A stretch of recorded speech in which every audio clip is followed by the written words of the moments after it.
안녕하세요. 시로 피운 꽃, 시를 읽으며 피우는 이야기꽃, 시꽃 이야기꽃 코너의 김미경입니다. 오늘은 시를 사랑하는 청소년들이 피워낸 시꽃 이야기꽃을 만날 텐데요. 책다새는 2018년부터 1년에 2번 시를 사랑하는 청소년들의 참가 신청을 받아 자신이 좋아하는 시와 이에 대한 해설을 오디오북으로 제작하고 있습니다. 이 오디오북은 청소년들이 모두 저작권을 기부해 주었기 때문에 누구든 책다새 홈페이지에서 자유로이 내려받아 활용할 수 있는데요. 오늘은 그 오디오북 작품들을 만나겠습니다. 시각장애인도, 다문화 청소년도, 그리고 글자보다는 소리로 시를 만나고 싶은 누구라도 언제든 들을 수 있는 시 해설책. 지금부터 들어볼까요?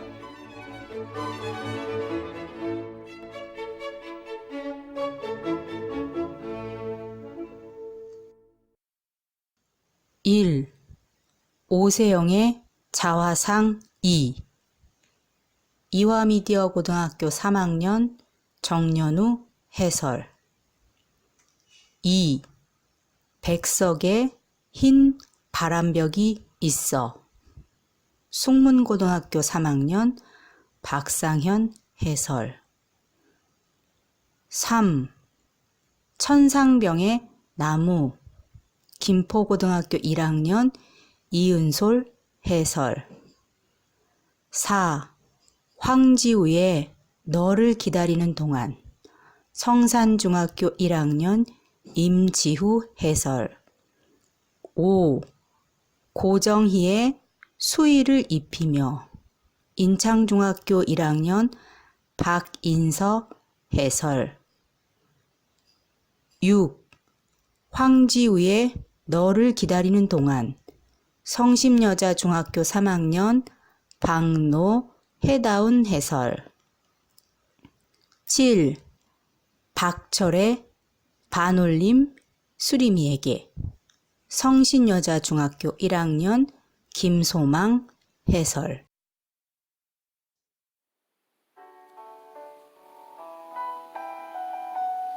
자화상 2 오세영. 전신이 검은 까마귀. 까마귀는 까치와 다르다. 마른 가지 끝에 높이 앉아 먼 설원을 굽어보는 저 형형한 눈. 고독한 이마, 그리고 날카로운 부리. 얼어붙은 지상에는 그 어디에도 나달한 톨 보이지 않지만 그대, 차라리 눈밭을 뒤지다 굶어 죽을지언정 결코 까치처럼 인가의 앞마당을 넘보진 않는다. 검을 테면 철저하게 검어라. 단 한 개의 깃털도 남기지 말고. 겨울 되자 온 세상 수북이 눈은 내려 저마다 하얗게 분장하지만 나는 빈 가지 끝에 홀로 앉아 말없이 먼 지평선을 응시하는 한 마리 검은 까마귀가 되리라.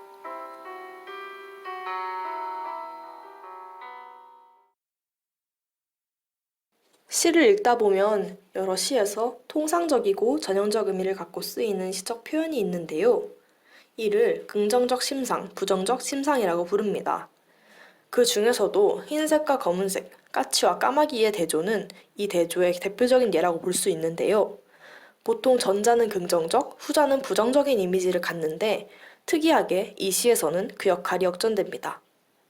추운 겨울이 오자 세상은 전부 하얗게 분칠을 하고 까마귀가 편히 설 수 있게 해줄 나달한 톨 내어주지 않습니다. 이처럼 하얀 겨울은 이 시에서 부정적인 의미를 갖는데요. 이에 까마귀와 비슷한 새인 까치는 제 몸에 점점이 흰색을 칠하고 인가의 빌부터 살아가고자 합니다. 하지만 까마귀만은 형형한 눈, 고독한 이마, 그리고 날카로운 부리를 하고 여전히 새까만 빛을 유지한 채 인가를 넘보느니 차라리 자신이 부정적으로 생각했던 하얀 눈밭을 뒤지다 굶어 죽는 결말을 택하고자 합니다.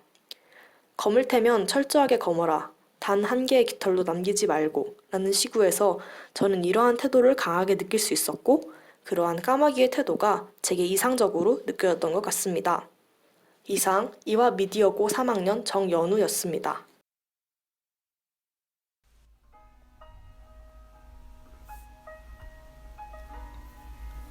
흰 바람벽이 있어. 백석.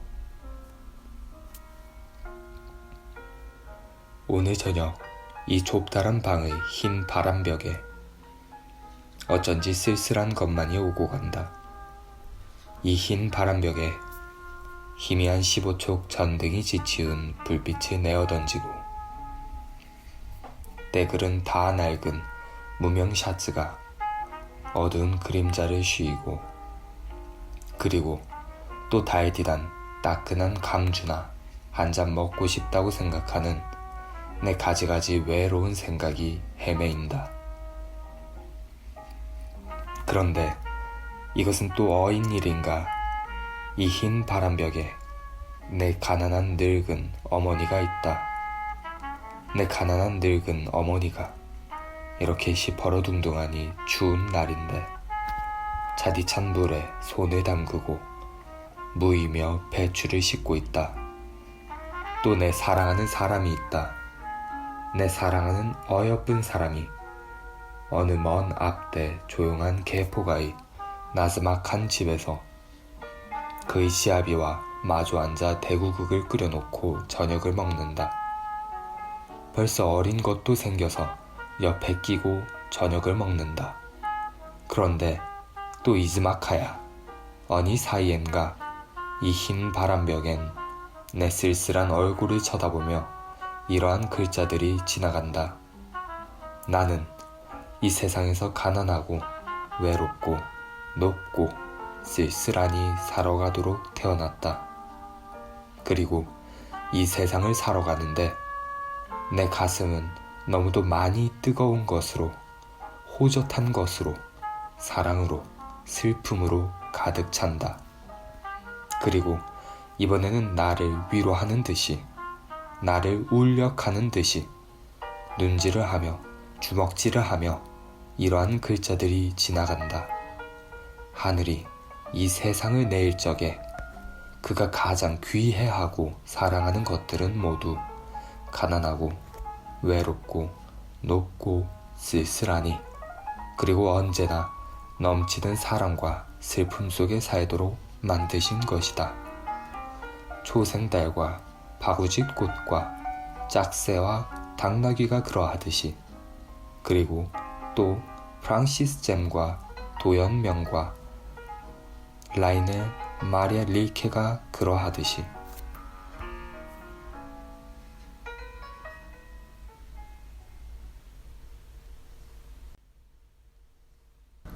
백석 시인의 흰 바람벽이 있어는 외로움과 쓸쓸함에 허우되지 않고 곧게 일어서는 작품으로 많은 사랑을 받고 있습니다. 하지만 저는 작품이 지니는 의미에서 벗어나 새로운 부분에 집중하고 싶습니다. 백석 시인의 작품은 몇 가지의 특징을 갖고 있습니다.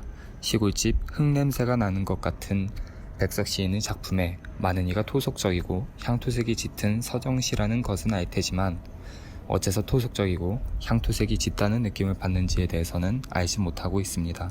그 이유는 우리 음식에 있습니다. 백석 시인은 당신의 작품에 토속 음식들을 섞기 좋아합니다. 이 작품의 경우 고향의 감주, 어머니의 김치, 사랑하던 여인의 대국국이 등장합니다. 시인의 다른 작품에서도 꽤 자주 향토 음식이 등장함을 발견할 수 있을 것입니다. 이런 향토 음식들은 우리네 저녁 밥상을 떠올리게 합니다. 밥상에 아버지, 어머니, 가족 형제 모두가 둘러앉아 식사를 하고 있습니다. 김치도 보이고 국도 보이고 여러 음식들이 보입니다. 시인이 사용하는 향토 음식들은 우리가 일상에서 수시로 접하는 것들입니다. 이런 밥상에서 가족들과 모았던 음식들이 시인의 작품에 담겨 있으니 방언이나 토속적 어휘들을 알지 못해도 친근하고 토속적이라 느끼는 것입니다. 더불어 가족들과 나누던 이야기들이나 화목한 가족의 모습과 같은 이미지들이 연상되며 작품에 대한 친근감은 더욱 배가 됩니다. 작품 속 음식들은 이야기의 중심부에 위치해 있습니다.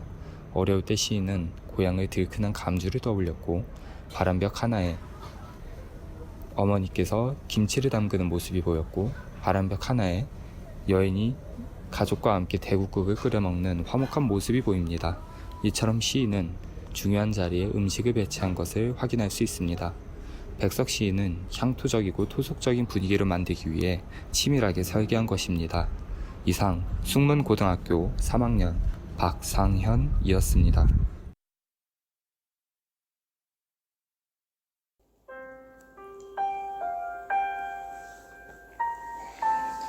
나무 천상병. 사람들은 모두 그 나무를 썩은 나무라고 그랬다. 그러나 나는 그 나무가 썩은 나무는 아니라고 그랬다. 그 밤 나는 꿈을 꾸었다. 그리하여 나는 그 꿈속에서 무럭무럭 푸른 하늘에 닿듯이 가지를 펴며 자라가는 그 나무를 보았다. 나는 또다시 사람을 모아 그 나무가 썩은 나무는 아니라고 그랬다. 그 나무는 썩은 나무가 아니다.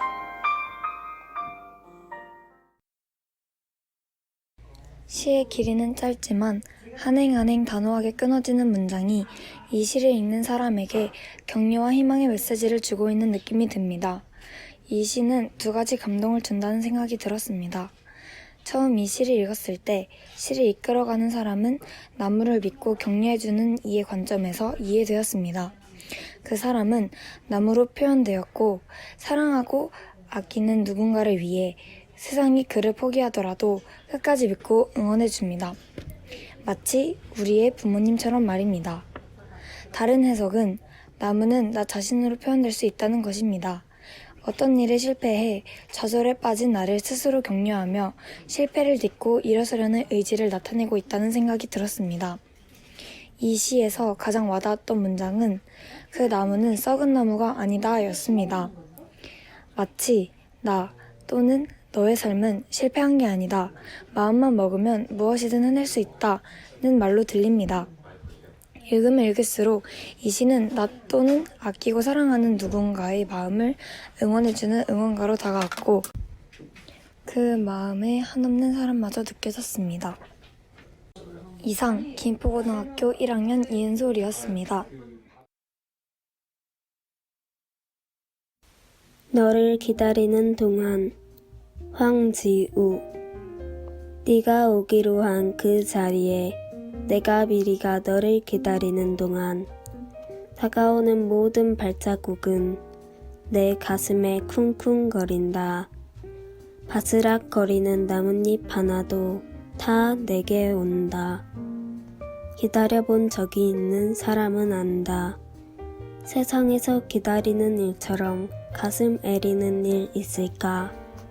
네가 오기로 한 그 자리, 내가 미리 와 있는 이곳에서 문을 열고 들어오는 모든 사람이 너였다가 너일 것이었다가 다시 문이 닫힌다.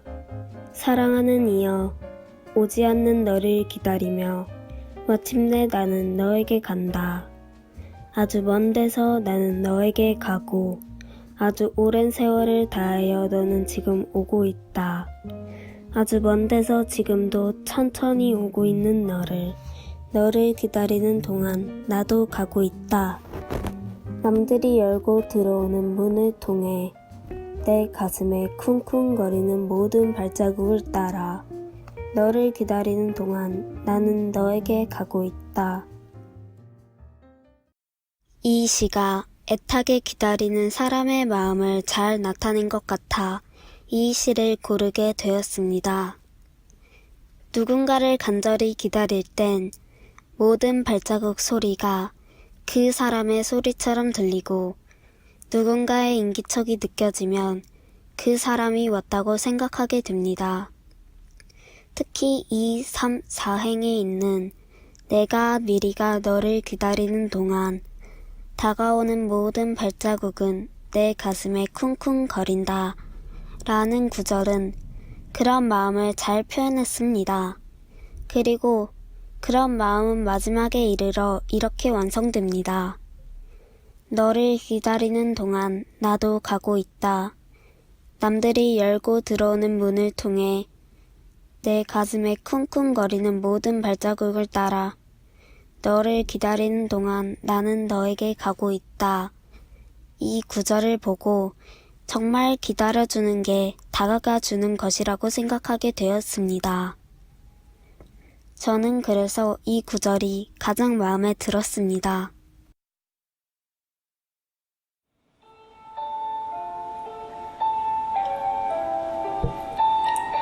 수의를 입히며 고정희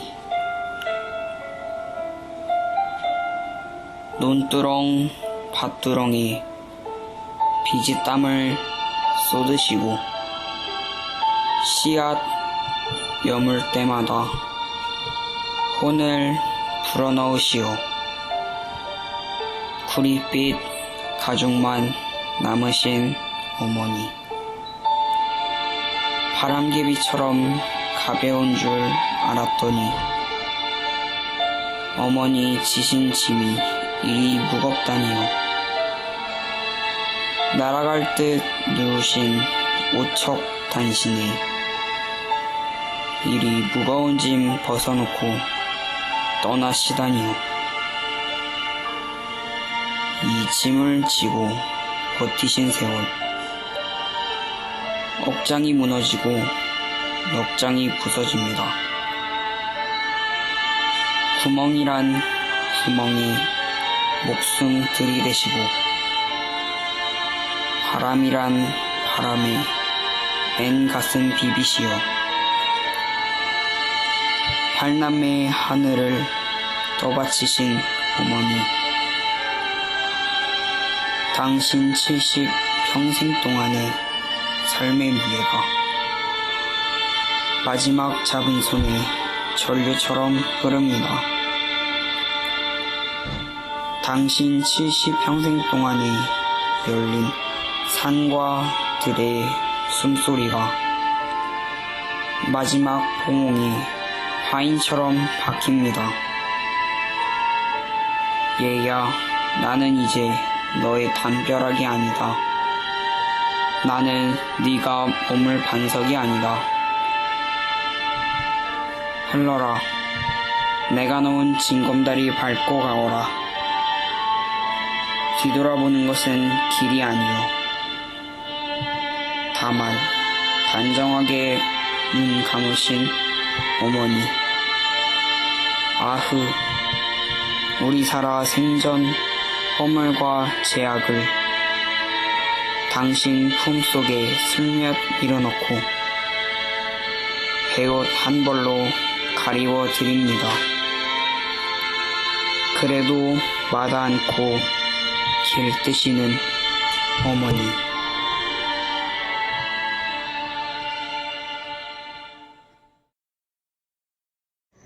우리 집은 3남매 가정입니다. 그래서 어머니가 살림하시랴, 아이들 키우시랴, 일하시랴 많이 힘드신데 잘 도와드리지도 못하고 있습니다. 이 시는 우리 집의 상황과 비슷하여 공감이 되었습니다. 우리가 잘못을 해도 언제나 사랑해주시고 용서해주시는 어머니의 마음을 느껴서 아흐부터 끝까지의 부분이 특히나 마음에 와닿았습니다. 이 시는 작가가 돌아가신 어머니에 대한 마음을 표현했는데 전체적으로 너무나 슬프게 느껴집니다. 며칠 전 어버이날 생각을 해보면 저는 부모님께 단지 카네이션만 사드린 것 같습니다. 부모님은 우리를 많은 사랑과 희생으로 키워주시는데 저는 고작 10,000원짜리 카네이션만 드렸다는 생각에 마음이 무거웠습니다. 부모님께서 항상 곁에 계시다는 생각에, 곁에 계실 것이라는 생각에 부모님에 대한 사랑과 감사를 잘 표현하지 않았고 심지어 그것마저 당연한 것이라 생각했습니다. 그런데 이 시를 접하면서 부모님을 좀 더 생각해보는 기회가 된 것 같습니다. 이 이상 인창중학교 1학년 박인서였습니다.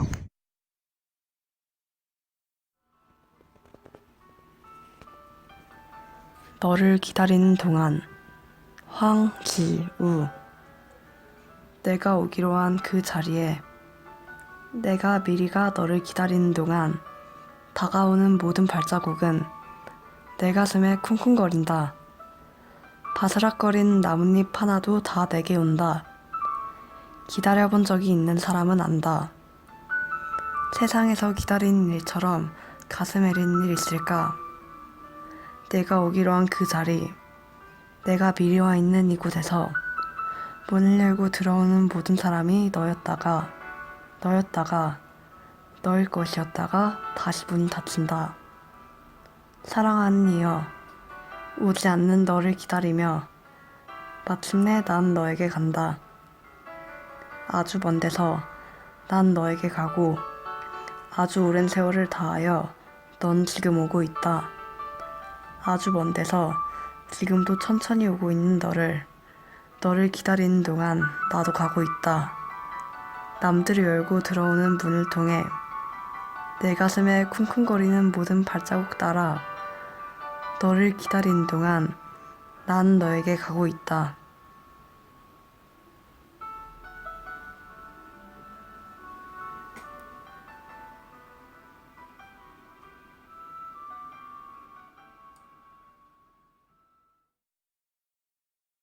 처음에 나오는 구절은 나한테 다가오는 발자국이 모두 너일 것 같고 누군가 나에게 다가올 때마다 설렌다는 의미로 볼 수 있을 것 같습니다.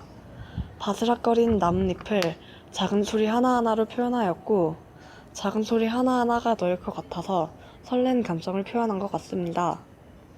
문을 열고 들어오는 모든 사람이 너였다가 너일 것이었다가 다시 문이 닫힌다는 부분은 난 계속 너를 기다리며 기대하지만 결국 너는 오지 않고 내 마음이 쓸쓸함으로 채워진다는 의미인 것 같습니다. 아주 먼 데서 가는 나는 내 마음 깊은 곳에서부터 너와 관련된 모든 것에 정성을 들여서 천천히 너를 오래 생각하겠다는 의미로 볼 수 있을 것 같습니다. 내가 너를 기다리는 동안 설레는 마음을 보아서 너를 얼마나 생각하고 있고 가슴이 두근거리고 좋아하는지 알 수 있고 기다림이라는 감정이 이렇다는 것을 설명해 주는 것 같습니다. 저도 기다린다는 것이 얼마나 애타고 설레는 일인지 알아서 이 시가 저한테 더 와닿은 것 같습니다. 이상 성심여자중학교 3학년 박노해 다운이었습니다.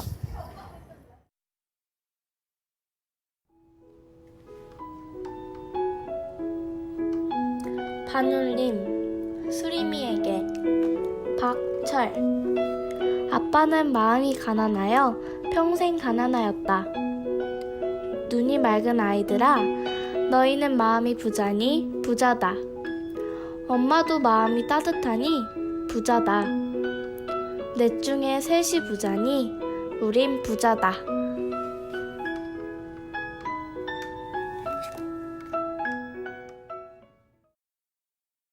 이 시에서 말하는 마음 부자가 마음에 와닿아서 이 시를 선정하게 되었습니다.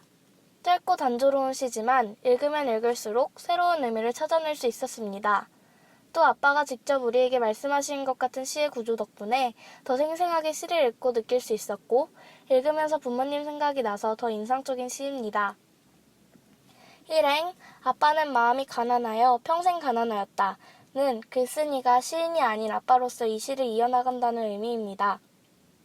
그래서 읽으면서 어려움이나 거부감은커녕 정말 부모님이 말씀하시는 것 같은 말투에 친근함을 느낄 수 있었습니다.